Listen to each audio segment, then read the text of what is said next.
राम का धाम के संघर्ष सीरीज के पिछले भाग में आपने राम मंदिर के 500 वर्षों के संघर्ष को देखा।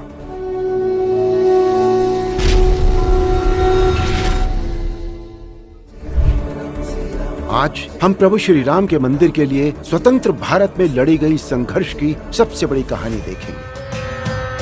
साल 1528-29 में विध्वंस हुए राम मंदिर को फिर से स्थापित करने की गूंज भारत के स्वतंत्र होते ही सुनाई देने लगी। 23 दिसंबर 1949 का वो दिन जब विवादित ढांचे में आधी रात को रामलला की मूर्तियां प्रकट हुईं। प्रशासन इससे पहले कुछ समझ पाता सैकड़ों लोगों की भीड़ रामलला के दर्शन करने के लिए उमड़ पड़ी।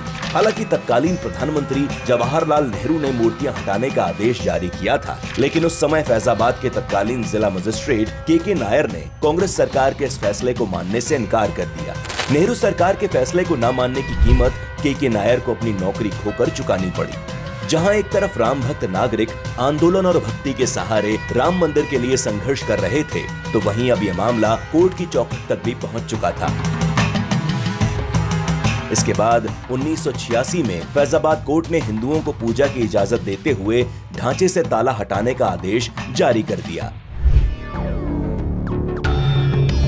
इसी समय जहां एक तरफ विश्व हिंदू परिषद मंदिर निर्माण के लिए आंदोलन को नई धार दे रही थी, तो वहीं लाल कृष्ण आडवाणी के नेतृत्व में भाजपा ने सोमनाथ से लेकर अयोध्या तक राम रथ यात्रा प्रारंभ की। 500 सालों से संघर्ष कर रहे राम भक्तों का जत्था कार सेवा के लिए अयोध्या पहुंचने लगा। इसी दौरान राम का धाम बनाने को आतुर राम भक्तों पर साल 1990 में उत्तर प्रदेश की मुलायम सरकार ने गोली चलाने के आदेश दिए, जिसके बाद सरयू का पानी राम भक्तों के खून से लाल कर दिया गया। इसी पुलिसिया गोलीबारी में कोठारी बंधुओं सहित कई कार सेवकों की निर्मम हत्या कर दी गई।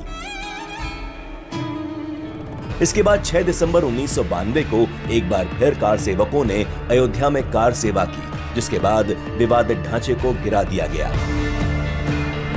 अगले करीब 30 साल तक ये मामला कोर्ट में चलता रहा और इस दौरान अयोध्या पर कभी आतंकी हमला हुआ तो कभी कांग्रेस ने राम सेतु मामले में राम के अस्तित्व को ही मानने से इनकार कर दिया।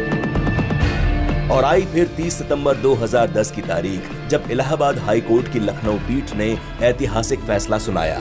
इस स्थल को श्री रामलला विराजमान निर्मोही अखाड़ा और सुन्नी सेंट्रल वक्फ बोर्ड में बराबर बराबर बांटने का आदेश दिया। हालांकि मुख्य गुम्बद के नीचे जहां मूर्तियां थीं, उसे जन्म स्थान माना गया, वो रामलला विराजमान को ही सौंपी गई।